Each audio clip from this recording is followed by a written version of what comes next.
Hello everyone, कैसे हैं आप सब।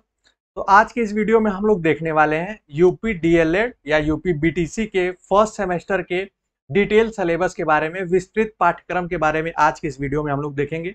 और मैं आप लोगों को ये भी बताते चलूंगा क्योंकि हम लोग इस पे जल्द ही क्लासेज स्टार्ट करने वाले हैं। तो एक बार आप सिलेबस देख लें, जो भी स्टूडेंट्स एडमिशन ले लिए हैं उनको ये जरूरी है कि अपना एक बार आप सिलेबस पहले देख लें कि आपको पढ़ना क्या है। फर्स्ट सेमेस्टर में जो आपका पेपर आएगा कितने नंबर का आएगा, क्या क्या चीज़ें आपको ध्यान रखनी है, तो उस पर हम लोग बात करेंगे। सबसे पहले जो इम्पोर्टेंट चीज़ें हैं, इससे पहले भी मैंने एक वीडियो इस पे दी है जिसमें हमने चारों सेमेस्टर के सिलेबस को देखा है, लेकिन स्पेशली आज हम लोग फर्स्ट सेमेस्टर मतलब आपके प्रथम सेमेस्टर पे ही फोकस रखेंगे और उसी के बारे में पूरा हम लोग डिटेल्ड वे में देखेंगे। ठीक है, यहाँ आप देख सकते हैं। आपको अगर पेपर की बात करें तो मैंने आपको बताया था, फिर से बता दे रहा हूँ। आपको दो पेपर जो होगा वो थ्योरेटिकल होता है, जैसे प्रथम बाल विकास है, द्वितीय जो होगा वो शिक्षण अधिगम के सिद्धांत होगा।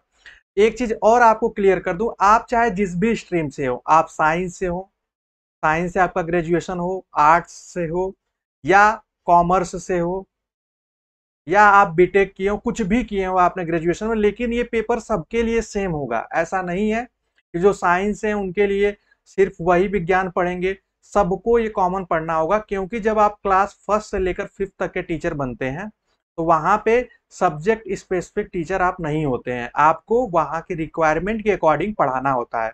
तो ये ध्यान रखिएगा। तो दो पेपर जो होगा ये थ्योरेटिकल है, बाकी सब्जेक्ट जो है ये सबको आपको पढ़ना होगा। अगर आप आर्ट्स स्ट्रीम से हैं फिर भी, मतलब आर्ट्स स्ट्रीम से आपने ग्रेजुएशन किया फिर भी आपको ये पढ़ना होगा। सारा पेपर मैंडेटरी होता है, इसमें ऑप्शनल नहीं होता है। तो विज्ञान होगा तीसरा पेपर, चौथा पेपर आपका गणित का होगा, मैथ्स। पांचवा पेपर जो होगा वो होगा सामाजिक विज्ञान का, सोशल साइंसेस का। उसके बाद छठवां पेपर जो होगा वो होगा आपका हिंदी का। सातवां आप देख सकते हैं संस्कृत और उर्दू में से कोई एक लेना होगा। और सातवां के बाद आठवां आप देख सकते हैं शारीरिक शिक्षा से होगा। हालांकि आठवां जो होगा कंप्यूटर शिक्षा होगा, ये यहाँ पे सीक्वेंस थोड़ा सा गड़बड़ हो गया है। यहाँ पे आप देख सकते हैं नौवां जो होता है वो शारीरिक शिक्षा, स्वास्थ्य और कला से है। ये स्कूल डिपेंड करता है स्कूल पे कि वो क्या इसमें क्या क्या कराते हैं। फिर आपकी एक इंटर्नशिप होती है। लेकिन हम लोग मेनली फोकस जो करेंगे वो अपने इन पेपर्स को देखेंगे। तो चलिए सबसे पहले हम लोग अपने पेपर को देख लेते हैं। आप यहाँ देख पाएंगे सबसे पहले जो फर्स्ट पेपर है आपका सैद्धांतिक विषय, जिसके बारे में आपको बताने वाला हूँ, उसका कोड है EDU01। आप यहाँ देख सकते हैं ये फर्स्ट सेमेस्टर का है। और इसका पूरा नाम जो होगा इस पेपर का वो होगा बाल विकास एवं सीखने की प्रक्रिया, चाइल्ड डेवलपमेंट जो है और लर्निंग प्रोसेस जो है, इसका ये पेपर का नाम है। इसमें क्या क्या पढ़ना होता है, पहले तो बाल विकास पढ़ना होगा आपको। और ये जो भी मैं चीजें आपको बता रहा हूँ ये मैं पढ़ाऊंगा भी। और इसके लिए हम लोग अपने दूसरे चैनल पे पढ़ेंगे, टीचर एजुकेशन पे, जिसका लिंक आपको डिस्क्रिप्शन में मिल जाएगा। उसको सब्सक्राइब कर लीजिएगा क्योंकि आगे क्लासेस उसी पे आप लोगों को मिलेगी। बाल विकास में हम लोग पहले बाल विकास अर्थ पढ़ेंगे, अर्थ आवश्यकता क्या है, उसका क्षेत्र क्या है। ये यहाँ पे श लिखा हुआ है तो वहां को आप ये श मानिएगा, ठीक है, वो मिसप्रिंट है। यहाँ पे बाल विकास की अवस्थाएं देखेंगे, शैशवावस्था, बाल्यावस्था, किशोरावस्था, इसमें अंतर क्या है। उसके बाद मानसिक विकास क्या है, संवेगात्मक विकास क्या है, सामाजिक विकास क्या है, ये सारी चीजें हम लोग पढ़ेंगे। हायरार्की, वंशानुक्रम क्या है, वातावरण से कैसे प्रभावित है। और सबसे इंपॉर्टेंट जो होगा, ये पेपर इसलिए इंपॉर्टेंट हो जाता है कि अगर पहला सेमेस्टर आपने अच्छे से दिया है, अच्छे से किया है, तो ये आपके एंट्रेंस एग्जाम, चाहे यूपी टेट हो, सी टेट हो या गवर्नमेंट जॉब टीचिंग से रिलेटेड हो, उसमें सब में सबसे ज्यादा आता है। अधिगम में लर्निंग को अधिगम कहते हैं, उसका अर्थ क्या है, अधिगम को प्रभावित करने वाले कारक क्या है, ये सभी पढ़ेंगे। उसके बाद थ्योरीज पढ़ेंगे, जिसमें थॉर्नडाइक की थ्योरी, पैवलोव की थ्योरी, स्किनर की थ्योरी, कोहलर की थ्योरी, प्याजे, वाइगॉट्स्की, ब्रूनर, इन सभी की थ्योरी पढ़ेंगे। फिर सीखने का जो वक्र है उसको, अर्थ और प्रकार, उसमें हम लोग जानेंगे। जो स्थानांतरण होता है, किस तरीके से शिक्षा का स्थानांतरण होता है, लर्निंग का स्थानांतरण होता है, उसको पढ़ेंगे। अभिप्रेरण पढ़ेंगे कि मोटिवेशन क्या है, ध्यान क्या है, मेमोरी क्या है, स्टैटिस्टिक्स पढ़ेंगे। ये सारा पेपर जो होगा ये आपका फर्स्ट पेपर में था। अब दूसरा पेपर आप देख लीजिए। दूसरे पेपर में जो होगा वो होगा अधिगम, शिक्षा अधिगम के सिद्धांत, जिसमें संप्रेषण, जिसको इंग्लिश में कम्युनिकेशन कहते हैं, यहाँ पे शिक्षण के सिद्धांत, शिक्षण के कुछ सिद्धांत है वो पढ़ेंगे हम लोग। फिर शिक्षण के सूत्र क्या होते हैं, जैसे शिक्षण सरल से जटिलता की ओर होती है, ये सारे पॉइंट्स ही हैं। ये बिल्कुल आसान है, अगर आप एक बार उसको पढ़ेंगे।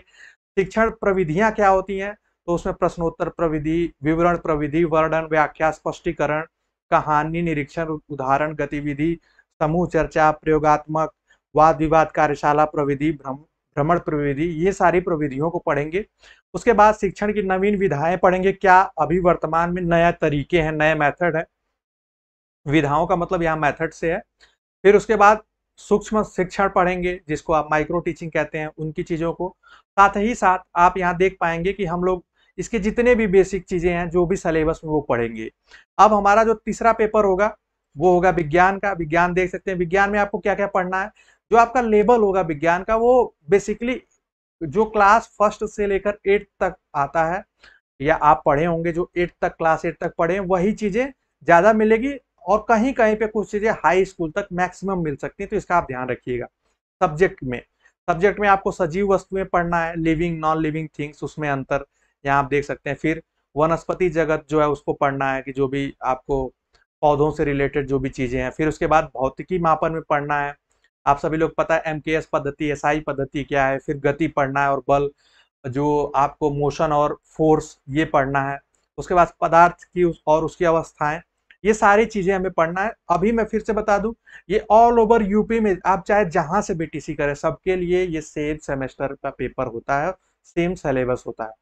गणित में क्या क्या पढ़ना है आपको सबके लिए, वो है संख्या, और संख्या क्या है, गुणा भाग क्या है, भिन्न क्या है, दशमलव की अवधारणा, अपवर्तक, और ये विभाजक और गुणज पढ़ना है, LCM HCF पढ़ना है, ये सारी चीजें आपको पढ़नी है। प्रतिशत पढ़ना है। और उसके बाद आप ये देख सकते हैं, ये डिटेल में भी पढ़ सकते हैं। बाकी आपको थोड़ी ज्योमेट्री पढ़नी है, जैसे कोण, त्रिभुज, परिमिति, ये सारी चीजों को पढ़ना है। उसके बाद सामाजिक अध्ययन में आपको क्या पढ़ना है, इतिहास, इतिहास का महत्व, जानने का स्रोत, ये सारी चीजें। फिर आपको जो आपका सामाजिक अध्ययन का पेपर होगा, इस सामाजिक अध्ययन के पेपर में आपको हिस्ट्री, ज्योग्राफी, मतलब आपको इतिहास भी पढ़ना है, थोड़ा सा भूगोल भी पढ़ना है, और थोड़ा सा आपको यहाँ पे जो यातायात संबंधित है, अर्थशास्त्र संबंधित है, ये इन सारी चीजों को भी, थोड़ा सा ग्रामीण विकास से संबंधित चीजों को पढ़ना है। हालांकि ये पॉलिटिक्स से रिलेटेड है, सिविक्स जिसको आप कह सकते हैं, ये आपको इस पेपर में पढ़ना होगा। ये सारी चीजें हैं, मैं डिटेल में इसलिए नहीं बता रहा हूँ, वीडियो थोड़ी लंबी हो जाएगी। हिंदी में आप देख सकते हैं, हिंदी में भाषा, मतलब हिंदी में ग्रामर पढ़ना है, लिपि पढ़ना है, विलोम, समानार्थी, तुकांत पढ़ना है। उसके बाद आपको जो पढ़ना है वो है लेखन, अल्प विराम, विराम, मतलब ये सारे चिन्हों को पढ़ना है। साथ ही लेखन विधियों को पढ़ना है। इसके बाद संस्कृत आपको लेनी है। संस्कृत उर्दू में से कोई एक लेना होता है, तो मैक्सिमम स्टूडेंट संस्कृत ही लेते हैं। तो इसमें संज्ञा, लिंग, वचन की जानकारी, संज्ञा, सर्वनाम पढ़ना है, धातु पढ़ना है। उसके बाद सरल संस्कृत वाक्यों का हिंदी में अनुवाद पढ़ना है। ये जो 2 पेपर होगा, संस्कृत का और हिंदी का, ये आपको अंकित सर पढ़ाएंगे, और बाकी पेपर जो है वो मैं पढ़ाऊंगा आप लोगों को। उसके बाद आप देख सकते हैं कंप्यूटर शिक्षा, ये काफी इंपॉर्टेंट पेपर है, और इसमें बहुत से स्टूडेंट्स का बैक लगता है जो अच्छे से नहीं पढ़ते हैं। इसमें हिस्ट्री और डेवलपमेंट पढ़ना है कंप्यूटर का। फिर डेफिनेशन ऑफ कंप्यूटर पढ़ना है, टाइप्स ऑफ कंप्यूटर पढ़ना है, यूजेस पढ़ना है, उनके जो हार्डवेयर, सॉफ्टवेयर, ये सारी चीजें हैं, CPU, मेमोरी, फिर उसमें जो भी इसके टाइप्स हैं, टाइप्स ऑफ मेमोरीज, ये सारी चीजें पढ़ना है। तो ये हम आप देख सकते हैं इसको। इंटरनेट पढ़ना है।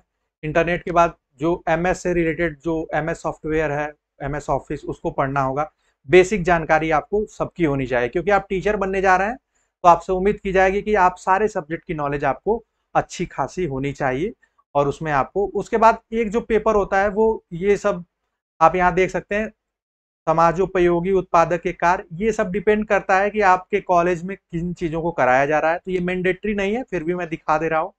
कला में वो क्या पढ़ाते हैं, या सामान्य विषय 1 2 3 4 लिखा है, मतलब ये चारों सेमेस्टर में चलता है, लेकिन ये कॉलेज के ऊपर डिपेंड करता है। तो बेसिकली जो हमें देखना था वो हम लोगों ने देख लिया। हिंदी, संस्कृत तक आपको अच्छे से, या कंप्यूटर तक आपको, जो कंप्यूटर तक का नॉलेज है वो आपको अच्छे से रखना है। उसके बाद मैं फिर से अपने फर्स्ट पेज पे आ जाता हूँ, जिसपे हम लोग बात कर रहे थे। तो यहाँ तक जो है, यहाँ तक आपको, जिसको 8 पेपर जो होंगे आपके, उसको आप लोगों को मेनली फोकस रखना है। बाकी जो होंगे वो आपको हर कॉलेज में अलग अलग होगा।